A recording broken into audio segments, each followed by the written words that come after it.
सबसे पहले आप अपना नाम बताइए। नमस्कार, मेरा नाम रूपनारायण एक्का है और मैं इस वक्त प्रदेश कार्यकारी अध्यक्ष बहुजन मुक्ति पार्टी की जिम्मेदारी को निर्वाह कर रहा हूं।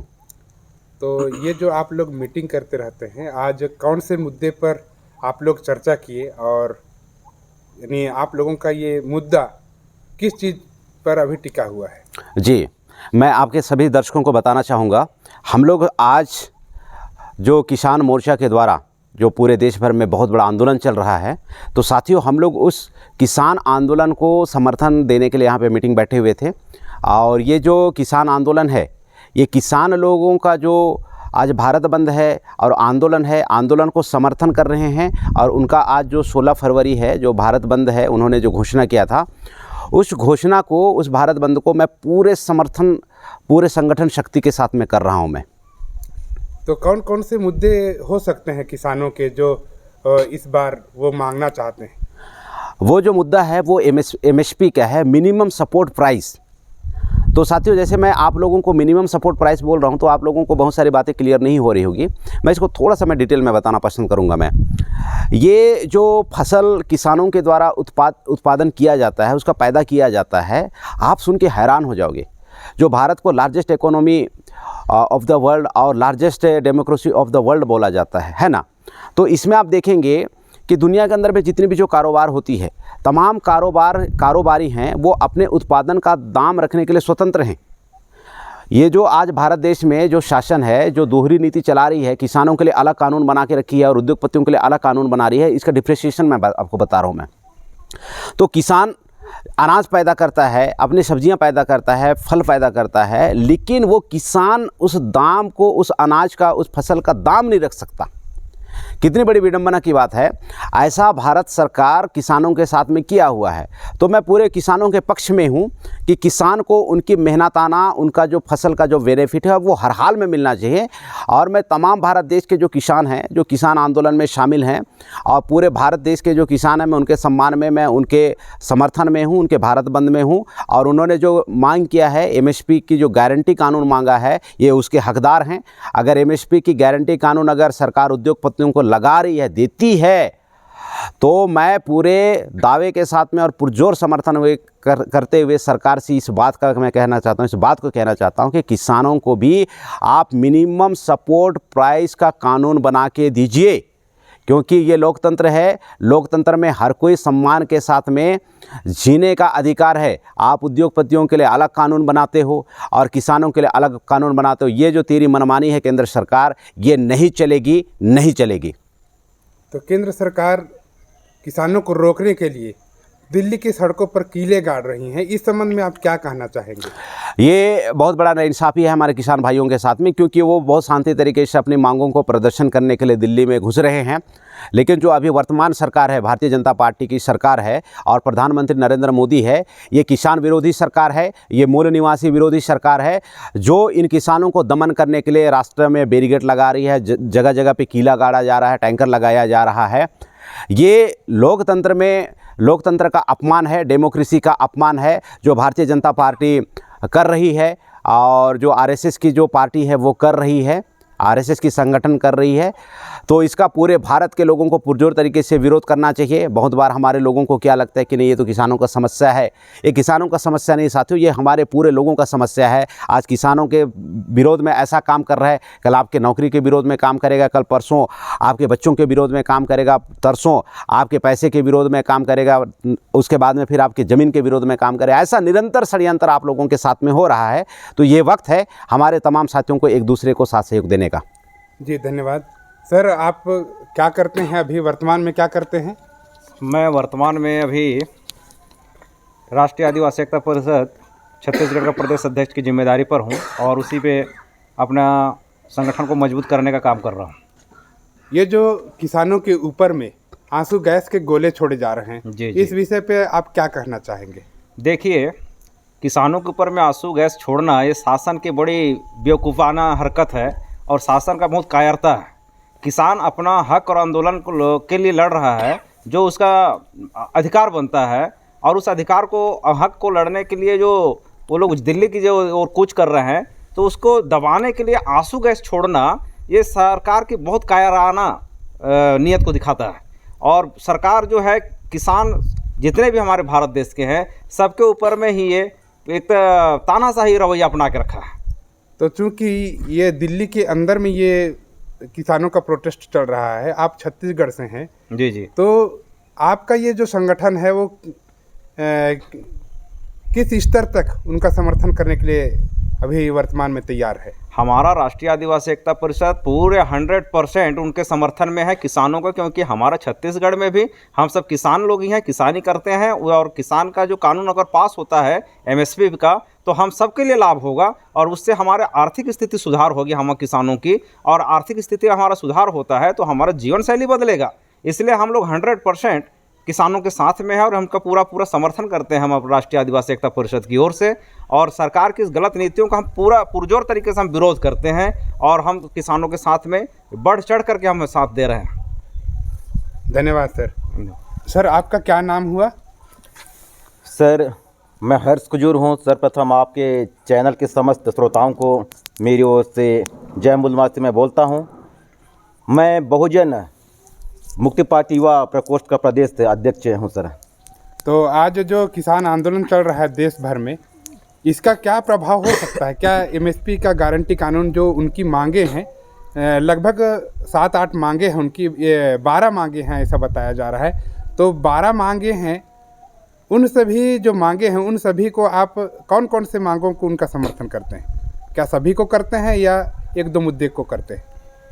सर चूँकि मैं भी एक किसान परिवार से हूँ और बहुजन मुक्ति पार्टी का युवा प्रकोष्ठ का अध्यक्ष होने के नाते ये आंदोलन को मैं पुरजोर समर्थन करता हूँ मैं।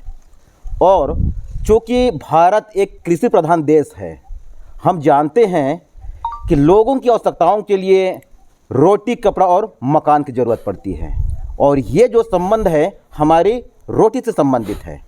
आज सरकार पे जितने भी लोग हैं वो सब खाते हैं पीते हैं, उनका परिवार खाता पीता है। ये कृषक वर्ग का काम है। समर्थन मूल्य जो है इस पर सरकार को बढ़िया से सोच विचार करके कानून पास करके उनके समर्थन में जो है उनको लाभकारी कानून पास करके देना चाहिए। पर पिछले कई सालों से हम लोग देखे हैं कि किसान जो है, भोले भाली किसान जो है, उत्पादन के लिए अपने खेतों पे कड़ी मेहनत करते हैं। वे दुकानों से बीज उधारी पे लेते हैं, सरकार से कर्जा लेते हैं, पर इसी आशा उम्मीद के साथ में कमा करके वो रिटर्न करना चाहते हैं। पर हमारे भारत के किसानों का इतना दयनीय स्थिति है कि वो सुसाइड करने के लिए तैयार हो जाते हैं। तो ये घोर अपमान है, अन्याय है किसानों के साथ में। ये दमनकारी जो शासन है, ये सत्ता पे बैठी हुई है, इनको किसान के हित में अच्छे से सोचना विचारना चाहिए। और दूसरी बात मैं कहना चाहूँगा, चूँकि उद्योगपति अपना जो प्रोडक्शन करते हैं उस पर स्वतः अपना मूल्य निर्धारण करते हैं, पर किसान अपने उपज पे जो है वो अधिकार उनको नहीं मिल पाता है, वो अपना मूल्य निर्धारण नहीं कर पाते हैं। क्या नाम है सर? आप सामने आइए। ये जो किसान आंदोलन है जी, किसान आंदोलन पूरे देश भर में चल रहा है, पूरे सोशल मीडिया में ये पूरा फेमस है। क्योंकि इसको टीवी के माध्यम से, प्रिंट मीडिया के माध्यम से नहीं दिखाया जा रहा है, नहीं बताया जा रहा है, लेकिन आप लोग सोशल मीडिया में आकर के उनका समर्थन कर रहे हैं। क्या आप किसान हैं? जी मैं किसान हूँ और ये भारत देश ही एक किसान कृषि प्रधान देश है। यहाँ के सारे लोग किसान ही हैं। तो और क्या कहना चाहेंगे ये किसानों के बारे में जो दिल्ली में प्रोटेस्ट कर रहे हैं? जी, किसानों के बारे में, मैं किसान का लड़का हूँ और उनके बारे में यही कहना चाहूँगा कि आज किसान जो है इस देश को अन्न देने वाला अन्नदाता है। यदि वो उन्हें उनका एमएसपी ना मिले तो उनकी जो उत्पादन क्षमता है या उस और रुचि है वो रुचि कम हो जाएगी। और यदि रुचि कम हो जाएगी तो सबसे बड़ा नुकसानी के हैं, या फिर ये कह सकते हैं कि यहाँ जितने भी शासकीय कर्मचारी हैं भारत देश के अंदर, यदि वो यही सोचते रहें कि हम पैसा कमाते हैं और पैसा ही हमारा जीवन यापन करने का एक प्रमुख साधन है, तो वो उनका सोच गलत है। क्योंकि मैं पहले ही कह चुका हूं कि किसान जो है इस देश के अन्नदाता हैं और वो अन्न देते हैं तभी सारे लोग जीवित रहते हैं उसको खा करके। यदि वो कलेक्टर ये सोचते हैं या यहाँ के कर्मचारी ये सोचते हैं कि हम जो तनख्वाह मिलता है, वेतन मिलता है, पैसा मिलता है, उसको ही खाकर जीवित रहें, तो ये संभव नहीं है। और हम आज जो किसान भारत देश को बंद करने का आह्वान किया है, उसको पुरजोर हम समर्थन करते हैं। क्या नाम हुआ सर आपका? मेरा नाम सूबेदार मेजर ऑनरी कैप्टन फौज से रिटायर पौलुस कुजूर हूँ। जैसा कि आप बता रहे हैं आप फौज में थे, तो यहाँ पर किसानों की जो समस्या है, तो किसान को आवाज़ उठाने देना चाहिए। आप एक फौज में रह के रिटायरमेंट होकर के आप उनका समर्थन कर रहे हैं, क्या मामला है ये, थोड़ा सा बताएंगे? मैं सेना से रिटायर होने के बाद मैं किसान हूँ। मैं खेती बाड़ी करता हूँ और हमारे जो देश में है तकरीबन जो सेना से आते हैं वो किसान के ही बेटे हैं। इसलिए आज जो दिल्ली में है जो किसान आंदोलन कर रहे हैं, उसमें भी भूतपूर्व सैनिक भी हैं और वे भी अपने हक अधिकार के लिए वहाँ भी ज़ोरदार अपना आंदोलन कर रहे हैं। मैं उनका पुरजोर समर्थन करता हूँ और देश में जो एमएसपी है वो लागू होना चाहिए। और जो देश की स्थिति और परिस्थिति इन्होंने बनाया है, घेरा डाल के उसमें किले गाड़ के और विभिन्न प्रकार के रुकावटें डाल के, ये तो चाइना में करते तो अच्छा होता कि उनके लिए ऐसे रुकावट डालते। जो हमारे देश के अंदर घुस रहे चाइनीज, उनको जो रोकने के लिए काम किया जाता, जबकि हम इस देश के असली वासी हैं, इस देश के नागरिक हैं, तो हमारे प्रति ऐसा भेदभाव सरकार कर रही है। ये जुमलों की सरकार है। पिछले 2 वर्षों में उसने कुछ भी नहीं सोचा और जब किसान आज आंदोलनकारी हो गए तो कहते हैं कि ये आतंकवादी हैं, ये देश विरोधी हैं। ऐसा हम कैसे मानेंगे? हम अपनी मांग हम सरकार के सामने रख रहे हैं और आज जो आंदोलनकारी किसान हैं उनके साथ हम पूरा सहयोग दिल और मन से कर रहे हैं। जैसा कि हम लोगों को देखने को मिल रहा है कि किसानों के ऊपर में सरकार के द्वारा जुल्म और ज़्यादती बढ़ती जा रही है।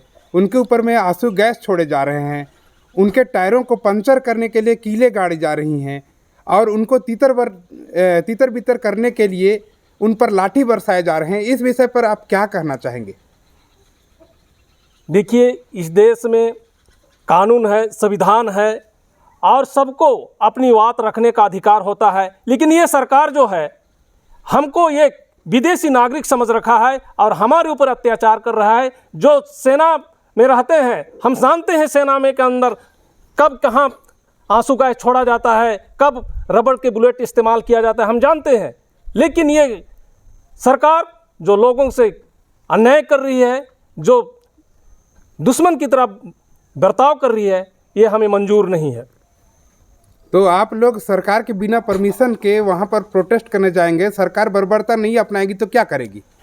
देश लोकतांत्रिक है और इस लोकतंत्र देश में सब कोई अपना हक अधिकार को, अपना विचार को रख सकते हैं। और जो सरकार का जो निर्णय था कि हम 2 साल के बाद में आपका एमएसपी गारंटी कानून पास कर देंगे, लेकिन 2 साल हो गए, इस पर अभी तक उन्होंने कुछ भी नहीं किया। और अब जब किसान सड़क पर उतरे हैं तो कहते हैं कि ये कुछ किसानों की सिर्फ मांगे हैं। धन्यवाद सर बात करने के लिए। मैं आगे चलता हूं और हमारे बीच में आपका नाम क्या हुआ सर? मेरा नाम कमल कुजूर है। अच्छा, कहाँ से हैं आप? मैं छत्तीसगढ़ से हूँ। आप छत्तीसगढ़ से हैं जी। और ये जो आंदोलन चल रहा है किसानों का, वो तो हरियाणा वालों का चल रहा है, उधर के दिल्ली के नज़दीक वालों का चल रहा है। आप छत्तीसगढ़ से होकर के उनका समर्थन कैसे कर रहे हैं? क्योंकि ये भारत देश जो किसान लोग हैं, वो किसान एक रीढ़ की हड्डी मानी जाती है और ये पूरा भारत देश के हर किसान का मामला है। और किसान जब अपनी ज़रूरत के लिए जब सरकार के सामने आता है तो ये सरकार दमनकारी सरकार है और ये अपने पैरों तले कुचलना चाहता है। जबकि ये भारत देश के जो किसान हैं वो आज संविधान के दायरे में रहकर इस कार्य को करना चाह रहा है, लेकिन दमनकारी सरकार अपने पैरों तले कुचलना चाह रहा है और ये बिल्कुल अच्छा नहीं है। तो इसके समर्थन में जो आप लोग ये कार्यक्रम कर रहे हैं, बाइट देने का काम कर रहे हैं, क्या बाइट देने से सरकार मान जाएगी आपकी बातों को? बिल्कुल सरकार को मानना चाहिए, क्योंकि सरकार को अगर बने रहना है तो किसानों का जो भी आंदोलन है, जितनी भी मांग है, उस मांग को पूरा करना पड़ेगा। जैसा कि किसानों ने ईवीएम का मुद्दा भी अपने हाथों में लिया है, और ईवीएम को हटाने की बात कर रहे हैं। क्या ईवीएम को हटाने के लिए जो आवाज़ उठा रहे हैं उससे सरकार डरी हुई है? क्या कहना चाहेंगे? बिल्कुल, ये सरकार ईवीएम का जो जब से मुद्दा उठा है तब से ये लोगों को भटकाने के लिए तरह तरह का रणनीति अपना रही है, जो कि बिल्कुल ठीक नहीं है। और इस सरकार को जो प्रमाणित हो चुका है ईवीएम के द्वारा घोटाला हो रहा है, इस ईवीएम को बिल्कुल ही हटाना चाहिए। धन्यवाद सर बात करने के लिए। साथियों, जो हमारी इस चैनल में नए हैं, मैं आप सभी से आग्रह करता हूं कि आप लोग ज़्यादा से ज़्यादा इस चैनल को सब्सक्राइब करें और अपने लोगों के पास पहुंचाने के लिए सब्सक्राइब करें। धन्यवाद। बहुत बहुत धन्यवाद। नमस्कार।